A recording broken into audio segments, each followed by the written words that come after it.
The SEC is expanding. The Houston Chronicle, a major publication in the great state of Ted Cruz. No, I'm just going to keep going. The Houston Chronicle, a great publication, one of the best newspapers in the country, says that Texas and Oklahoma are going to leave the Big 12 and join the SEC, and that announcement's going to come in the next few weeks. Right off the bat, I think this makes a whole hell of a lot of sense.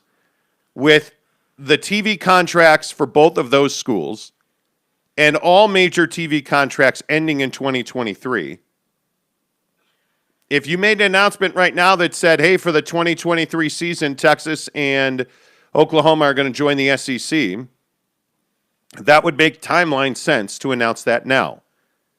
The question is, does this mean that BYU is finally going to get its shot to join the Big 12, which would then be the Big 10, which already exists, so they'd really need to find two more teams to replace Texas and Oklahoma?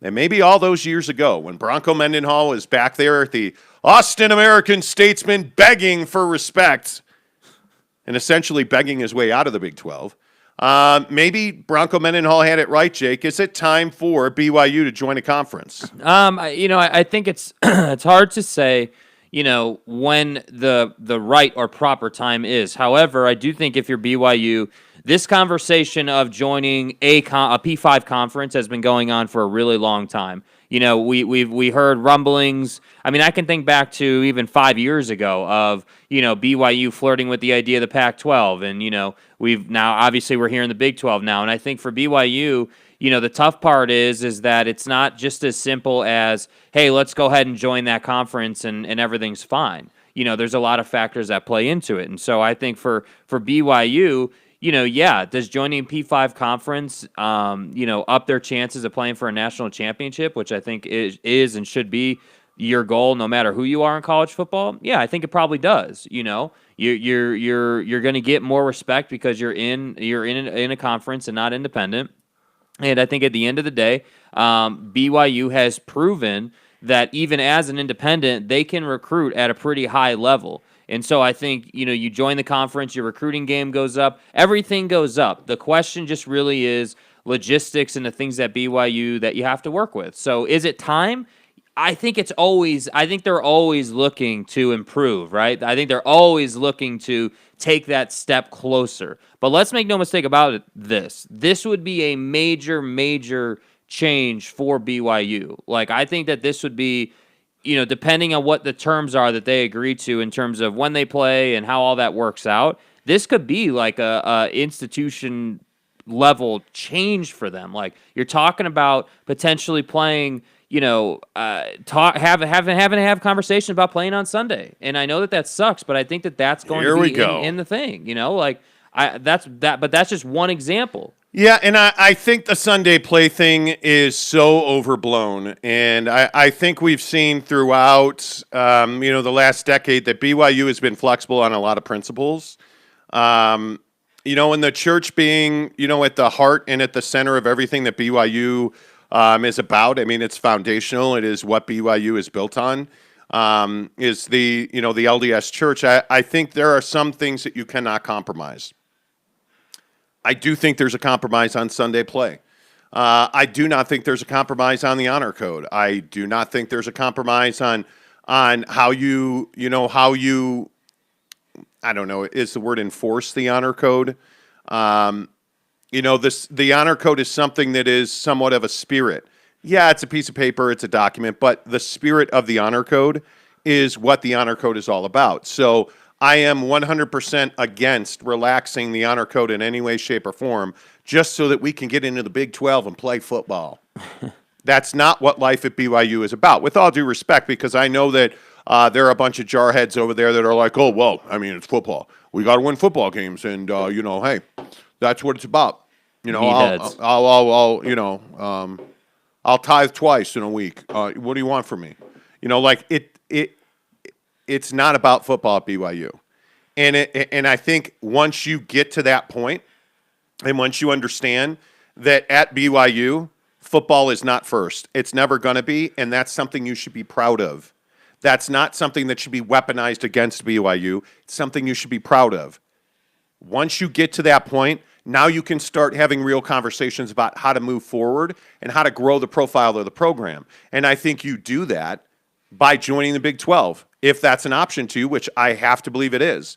It's not, by the way, a coincidence that you just had the number 1 overall pick in the NFL draft, that you're coming off of one of the best seasons in the history of BYU football, and that you are set up to have a really strong start to the season. And I think that matters. And I don't know what you think, Jake, but I look at the BYU football schedule and I say to myself, hey, man, if you're BYU, you're probably going to lose to Utah, right? But you should beat Arizona. I think you have a chance to beat ASU at home because that game's in Provo. I think you should beat a pretty mediocre USF Bulls team. I think you should beat a Utah State Aggies team. I think you should beat Boise State at home. And then all bets are off on Saturday, October 16th in Waco, Texas. Waco. Baylor Bears. Those first 6 games, my guess is you'll be 4-2 after those 6 games. And, yeah, sure, maybe you shock the world and beat Utah for once ever. I think it would be the first time ever in the history of BYU football. Oh, no, it just feels that way. Right, it just feels that way. That's right. My point is, if you start 0-6, you're not getting into the Big 12. Because this conversation is going to happen in the next few weeks, right? So you put a timeline together, and you start to say to yourself, okay, well, Texas and Oklahoma announced that they're going to the SEC. How does the Big 12 react to that? Well, the Big 12 is already reacting to that because I think Texas and Oklahoma probably have already said, hey, we're going to the SEC, right? The Houston Chronicle is not going to roll that story out with, just conjecture and guessing. Yeah. So my guess is the skids are already greased, and my guess is the Big 12 knows exactly where it's going. And my guess is that they're having conversations already. These are not things that happen overnight. These are not things that, if you're the Big 12, this is not something where you can be reactionary. You have to be proactive, which is, my guess, already happening. So I would think that BYU's in a position to be very attractive for any college football expansion. And I think you can massage Sunday play.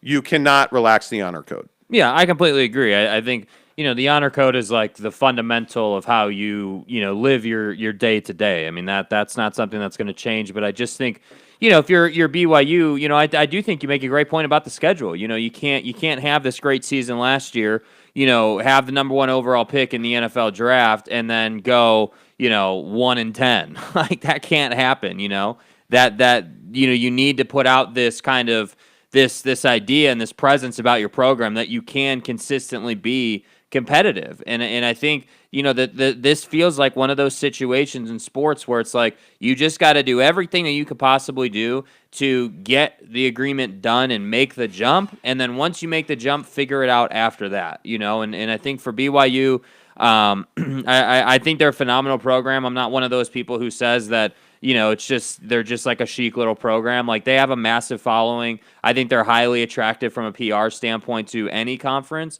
I think it's just really a matter of, ironing out the details and figuring out, what all that looks like. So I would love to see him, personally, I would love to see him join a conference. I would love to see, them actually playing in a Power 5 conference. That would be awesome. But will it happen? To me, to your point, again, the Houston Chronicle wouldn't be reporting on this if it wasn't legit. However, I'll believe this when I see it. When this gets done, then I'll be like, all right, now this is actually in motion happening, Oh, I'm pretty convinced that Texas and Oklahoma are going to go. The only thing that has to be worked out is what happens to the Big 12. And, if you, listen, with all due respect to the Big 12, looking at who's left in the Big 12, no, and I'm being serious. Yeah. If you look at who's left in the Big 12 at that point, obviously Texas and Oklahoma, those are the 2 biggest balls in the bag. There's no other way to really look at that. So when you start looking at Iowa State, OKC, TCU, West Virginia, Kansas, Baylor, Texas Tech, Kansas State. Like, these are all teams that BYU should be able to compete with, But is that a conference? Is that a conference? I mean, here's my question, and we talked about this all those years ago when everybody was laughing about Nebraska wanting to come back. Trev Alberts just became the athletic director at Nebraska, which is a significant move. I think Trev Alberts would love to get back to the Big 12. I think Nebraska would love to get back to the Big 12. I think Nebraska is largely irrelevant in the Big 10. And I think when you start doing some math and you start looking at, how does the Big 12 react to this? I think, when you start looking at FBS independence, I think BYU certainly is one of those. I don't think you can go down the chain. Like, I look at the Mountain West. Is Boise State a Big 12 draw? Probably not. Yeah. The only reason that BYU is a draw is because they have a massive fan base. They have a great TV contract with ESPN that would mesh well with the Big 12, and certainly ESPN would like to see BYU in a major conference.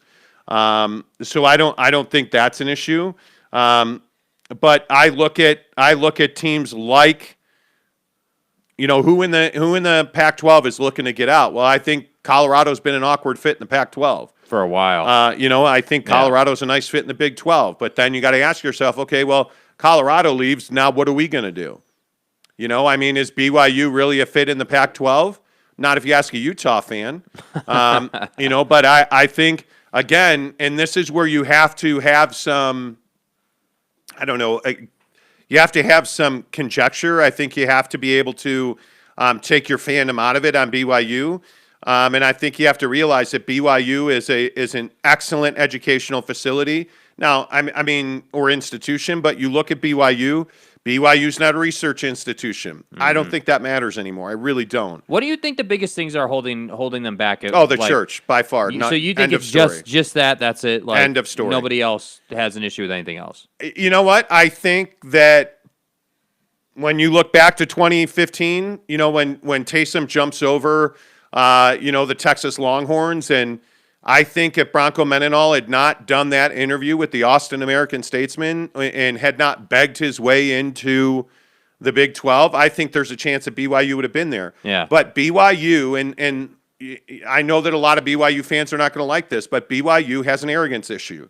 BYU, especially under Bronco, I think Kalani has softened that, especially with BYU football. I think Dave Rose also, that change also softened the image of BYU a little bit. But, under Bronco Mendenhall, there was a real arrogance issue. Bronco is a tremendous human being, but Bronco had this air of being a jerk. Yeah. Like, he had this air of being untouchable. And I was fortunate enough that I during my time at, the mighty 1320K fan, we got to spend a lot of time with Bronco. Bronco Mendenhall poured a bucket of water over my head at one point. Bronco was a good guy that I think was really misunderstood. And at the end of his tenure in Provo, he was really frustrated. And I think he thought going to the Austin American-Statesman passionately might help. And it did everything but. It made BYU look desperate. And BYU is not desperate. And so I think, fast forward to BYU has dominated recruiting in Texas. They do very well there. The Utah Utes do very well there. Nobody recruits Texas the way that Morgan Scalley does. And so I think there is a nice state of Texas connection. I think when you look at that region of the country, BYU does well there. They are a draw there. They've been able to compete with any Big 12 team that's been put in front of them in recent years. I think that miracle at Nebraska, obviously beating Texas, it's a good fit. The church is the issue. And it's a matter of, all due respect, a bunch of country bumpkins, a bunch of guys that wear cowboy hats and scoop bull crap. You and your mom are hillbillies. It's a bunch of guys like Jerry Jones that's a massive Arkansas donor. It's a bunch of guys of that ilk that have to want to deal with those conservative white folks from Provo, those religious zealots, but because that's what the perception is. Yeah. That's not the reality. That's the perception. Right. And that, But to perception me, is reality. That, to me, Yeah. exactly right, is what BYU's got to overcome. Because as far as an institution of higher learning, there's no better than BYU. As far as a brand representative, there's no better than BYU. As far as executives and revenue earning, there's no better revenue generating machine than BYU athletics. You look at Tom Homo. Tom Homo is widely, roundly admired and respected across college athletics. He is a phenomenal athletic director. He gets along well with others. The question is, what will be left of the Big 12 once Texas and Oklahoma depart? Yeah. And is BYU and Nebraska enough? Is BYU and Colorado enough? Is BYU a candidate if the Big 12, has to, add teams, which they would? If the Big 12 has to add teams and they pull a Colorado and a Nebraska, is BYU a candidate for the Pac-12? I don't see how you're not. I don't think they'd be a fit in the Big 10. I really don't. The Big 10 has a nice regional group of institutions. I think the Pac-12 is a really good fit for BYU. Yeah, I think at some point they just got to figure out what it's going to take to get into one of these conferences. I think, at the end of the day, at some point BYU has to, because to me, and I could be wrong, right? But like to me, it just feels like BYU continues to be the little brother in the room, right? BYU continues to be the organization that has tremendous value from a revenue generating standpoint and from a fan base standpoint. Like they do everything you want them to do, but because of the church, people look down on them for whatever reason. And I think I don't know what it is that they're going to have to do to, gain more respect or be more influential or however you want to say it. But that has to happen at some point. And I just think that, I don't know. I don't know how you do that. That's my struggle. You're right. It's going to take other people wanting them to be included. It seems like for BYU to get to where they want to go. Well, and I think it's the secondary sports. So again, I think you can massage Sunday play. I don't think that you can universally accept it. I just think that has been an issue for church leadership for many years, and that's been made very clear. But if you're saying, hey, we need 2 Sundays a year for men's college basketball, I think you can do that. But if it's every Sunday and we got to play softball and baseball and badminton, and we absolutely have to have the crochet team in the scarf tournament, and that's only on a Sunday. Okay, well that's probably not going to happen. Yeah, I mean, I think there are ways to massage that.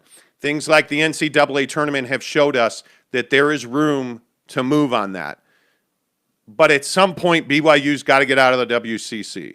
At some point, you have to become, in my opinion, relevant, not for football, because I think you already are relevant. It's the rest of those sports that you're lagging behind revenue-wise, and I think it's the rest of those sports where you can really take a big step forward by joining a major conference, because football's not the issue. Yeah. And I know that a lot of people don't understand that or believe that. Football's not the issue. I'm telling you, it's your secondary sports where you make or break an athletic department. And I think we've seen, look at Utah with the Red Rocks. I think if you look at BYU volleyball, BYU baseball, BYU soccer, the secondary sports in this state are very strong. I think they would be a tremendous addition. The grade point average and the graduation rates would be a tremendous addition. Yeah. The relationship with ESPN would be a tremendous addition. There's a lot to there's like. So much business that happens besides football. Yes. Football is just the poster child. I mean, there's so much behind it where it's that's why I say, with all due respect to this whole situation, yeah, I'm sure that, Texas and Oklahoma are going to go to the SEC, but at the end of the day, in terms of BYU and their situation, I'll believe it when I see it. It's very frustrating, but at the same time, that's kind of the mentality that I feel like you have to have. I don't think as a BYU fan you should get your hopes up until you really start to see some serious progress and some serious headway made. Casey Finlinson says, will the Big 12 still keep its relevance as a P5 with the loss of Texas and Oklahoma? I think they add. I mean, you can't be the Big 10 have 10 secondary teams and think you're going to be a P5. Yeah, you got to have a meal ticket in there somewhere. Yeah, and I think they would have to add. I think they'd immediately go after Colorado and Nebraska. I have no doubt about that. But even with Colorado and Nebraska, I mean, it's not like those are. Neither of those programs are Texas and Oklahoma. I mean, no, but how many Texas and Oklahomas are there out there? And well, not a lot, and that's the point. It's not they're not just falling off trees, but at the same time, to me, that helps BYU's stance because BYU has the national fan base and has a lot behind them. But BYU to me is a better athletic program than Nebraska. Yeah. Yeah. I mean, now historically, are they? No, certainly not. I mean, if you look at the history of Cornhusker football, I mean, it is rich, it is deep, it is Tom Osborne, it is Trev Alberts, it is storied. It has certainly got a deeper, more successful, storied history than BYU football does. But again, what does history matter when we're in 2021 and everybody's worried about making a buck and signing a TV deal? So to me, and this is again why everybody writes off ESPN's impact, the SEC network is successful. The SEC is delivering $40, $50 million a year in revenue, and it may be higher than that. In fact, I frankly, I don't remember what the exact number is, but I want to say that they're between 50 and 70 million a year to each institution. What does that mean to BYU? What does that mean to BYU academics? What does that mean to scholarships? A lot. I mean, you can't. What does that mean to facilities? What does that mean to? I mean, that kind of money you can't beat that. If you're a secondary sport, what is a $50 million payday from your conference mean for your tennis team, for your golf team?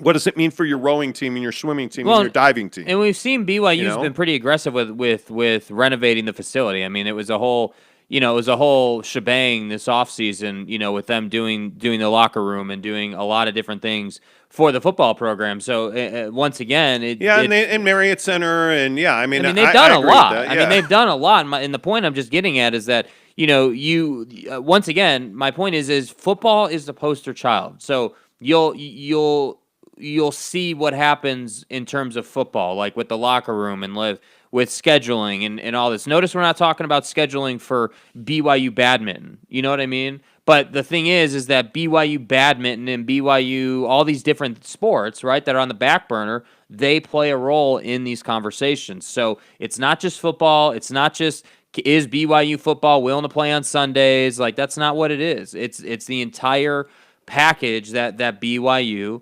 offers. And in my estimation, it is like, everything that you look at in the program is pretty much a positive in terms of them, the value they bring coming to a conference. Absolutely. The only negative, and for me, it's not even a negative, but to your point, the people that they're dealing with, the only negative would be the church and how that plays a role in BYU's flexibility. Well, and Casey Finlayson is pretty roundly against what I think is going to happen. He says, I just don't see why BYU joins a watered-down Big 12 where they wouldn't have to win out to get a playoff invite, where they would have to win out to get a playoff invite. Well, they've been doing that for how long now? I mean, they're playing Baylor this year. I mean, they've beaten Texas. Look at Clemson, bro. I mean, seriously, look at what Clemson does every year, right? There's a reason it's called the already crowned Clemson Conference, So, they would have to win out. But the fact is in a conference, if you win out, you're going places. Well, and being in the Big 12, I think brings you better recruiting access. It brings you more talent. It brings you because it's strictly speaking BYU football. The biggest issue now is that you don't have a regular path to the college football playoff. You have to have an exceptional season every season. In the Big 12, depending on who they add, let's say, and if BYU gets into the Big 12, there's not a school in that conference without Texas and Oklahoma. There's not a school in that conference that is going to out-recruit BYU. There's not a school in that conference that is going to be able to spend the money, that is going to have the stature, that's going to have the exposure. BYU, as a football program in the Big 12, takes a huge step forward. Yeah. So I would think that BYU, if they join the Big 12, would have a chance to win that. Within the first 5 years, BYU would win the Big 12 championship. See, in my opinion. And I think what Casey's trying to get at here, and I do disagree, but I understand the point you're trying to make here, Casey, which is why would BYU as what most people would consider a pretty strong independent program, why would they go to a Big 12 conference that doesn't have the premier program in it anymore? It just has a bunch of second tier teams. And I think that I understand the thought there, but I just think right now, if you're BYU, all I care about is getting a reliable and defined path to the college football playoff. That's all I care about. Whether you make it is a different story, right? Yeah. But the path at least has to be there. Like, they at least have to be able to say, okay, if we win our conference, or if we win the conference, if we win the Big 12, that puts us here. If we win this game, now we're in the college football. Like, they got to be able to see that. And I think Casey also says they would get rid of sports before ever playing on Sunday and or relaxing the honor code. I don't think they would ever relax the honor code. I'm telling you, Sunday play is more of a bargaining position than you think it is. When we were originally talking about BYU joining the Big 12, I know for a fact that BYU was open to occasional Sunday events. I know for a fact they were open to that. I will again say Sunday play does not impact football in any way, shape, or form. And again, I think we have no idea what BYU's willing to do until we know what they're willing to do. And what is the ultimate prize that playing a conference tournament on a Sunday, a conference tournament championship game on a Sunday, once a month, and you're going to play. I mean, listen, the NCAA tournament has happened. How much money did BYU net from Jimmer's run in the NCAA tournament? Man. I mean, if you think about those moments on an annual basis, I think you can find a way to make that happen. I don't think BYU ever plays Sunday on a regular basis. I would agree with that. But you can't tell me 2 Sundays a year is absolutely positively out of the question. Yeah. I just don't see that it is. I know for a fact that they've talked about it in the past, as recently as 2019.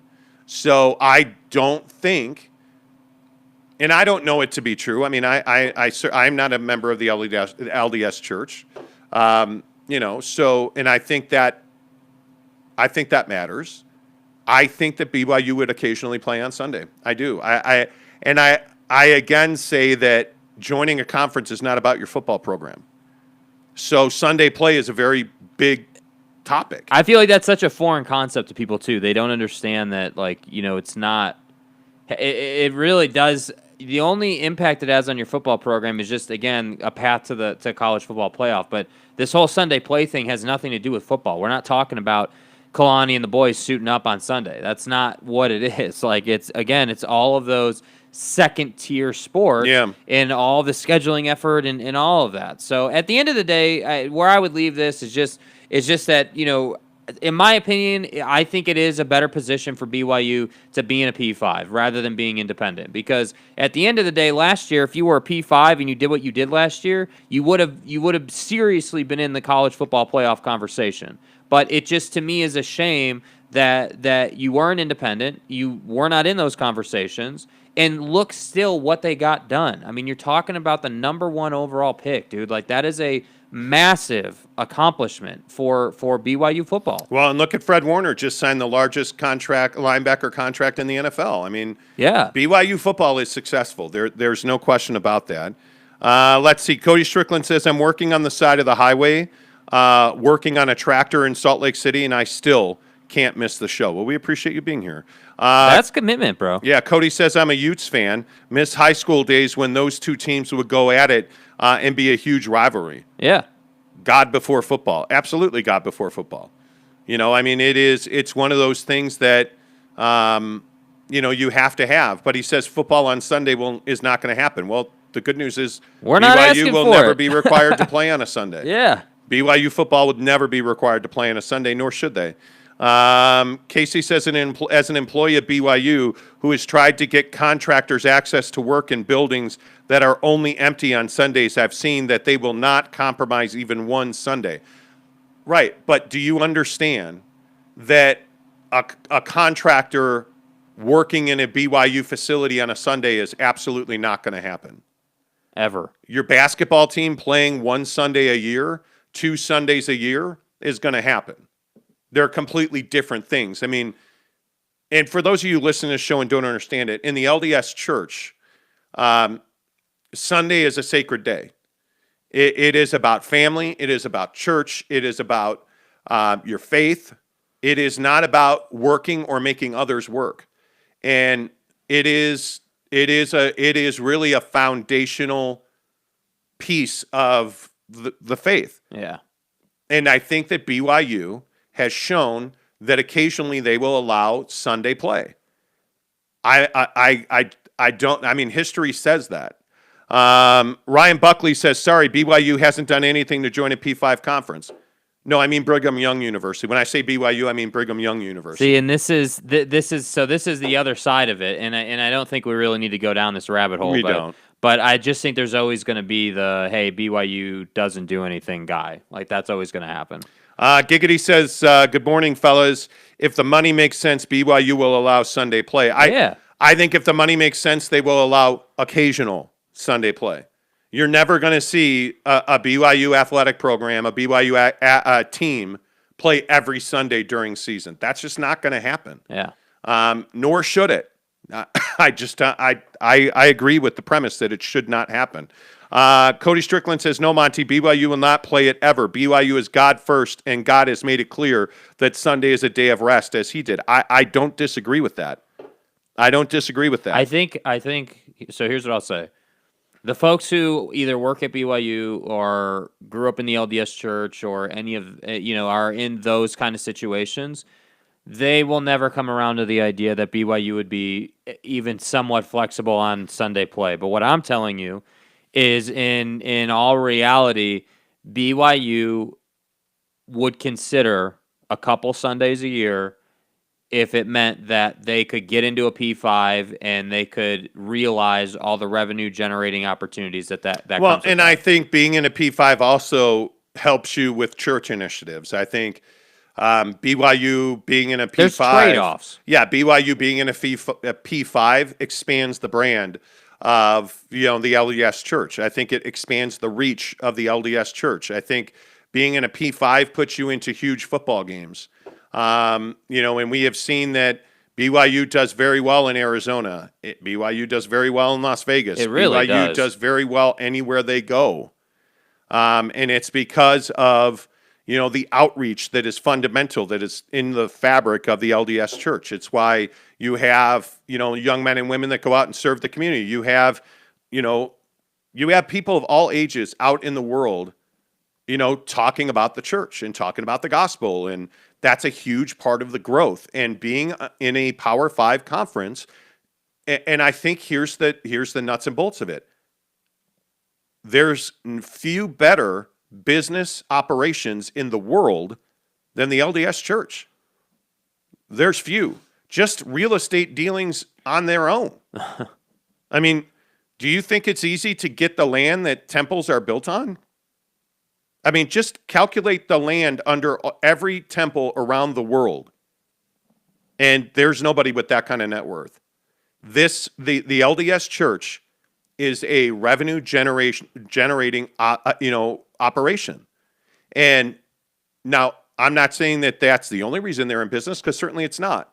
But don't ever forget that the church is about making money and growing the brand, so that they can make more money and they can do more things and they can leverage that revenue. And if that means playing 2 Sundays a year, I'm telling you, it's going to happen. It is.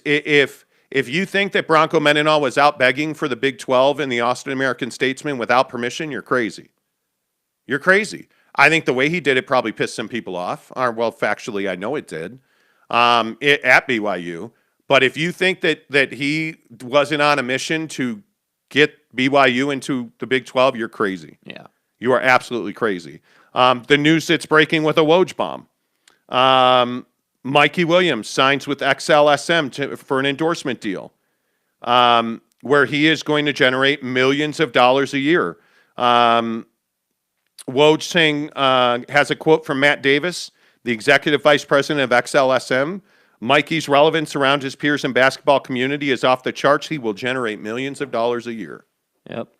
And if you think that BYU athletes are not out there scratching the surface of the NIL situation, I'm telling you, They are. this is a business. Yeah. This is a business. Justin Salas says BYU is a unique brand in that they are a national brand. I think a P5 conference would want BYU for the TV revenue they would bring in. The Yeah. relationship with ESPN and the access to those assets, absolutely. Stop being an idiot and go get Luca's mom. You are more protect against dying if you get Luca's mom. Okay. I love that no matter what we're talking about, Luca's mom is always in the conversation. Well, I mean, she is. If we're talking about Traeger smokers, well, she's smoking too. Yeah. I mean, you know. Yeah. Let's switch gears and remind you to subscribe to this channel and take a photo that you're subscribed and tag us on Instagram, Twitter, or TikTok. The Monty Show, Monty, The Monty Show, and SLC Supercars. You have to tag us both to win this Xbox Series S. We're about 50 away. Look above that previous comment. Okay. Cody Strickland says, can we replace the word vaccine with Luca's mom? Oh, you could. I'm really sure that your show would get a huge ratings boost. Sure. I mean, everybody needs to get Luca's mom to live a, healthy, prosperous life right now. The only way to thrive in this country right now safely is by getting Luca's mom. Well said. Everybody should get Luca's mom. Everybody has easy access to Luca's mom. It's a perfectly calibrated recipe for maximum personal achievement. It costs you nothing to get Luca's mom, and Luca's mom's on every corner these days, it feels like. The answer is yes. So why haven't you gotten Luca's mom? I don't know. From what I understand, Joe Biden's had Luca's mom. Donald Trump's had Luca's mom. The most prominent, Marjorie Taylor Greene. She's had Luca's mom. How the fuck else would you do this job? You know what? If everybody else has had Luca's mom, I've had Luca's mom twice. Jake's only had Luca's mom once. Why doesn't everybody have Luca's mom? I don't know. There, are you happy? We did it. Are you happy? We did it. Tanner Plummer says, I'm trying hard not to get my hopes up with BYU to the Big 12. The college football world just doesn't want BYU to succeed. Oh, stop. Victim mentality. Those Jazz are terrible. Anyway. Okay. Just curious, Tanner, have you had Luca's mom? Anyway. All right. Let's talk NBA free agency, 41 minutes into the show. Are you proud of us? We talked football before NBA. We're making the transition. It's happening. In the next 7 days, the NBA's landscape is going to change significantly. And Tanner Plummer confirms he's had Luca's mom. Good. Good job. Excellent. Way to go. Yes. Nice work. The rack attack! Exactly right.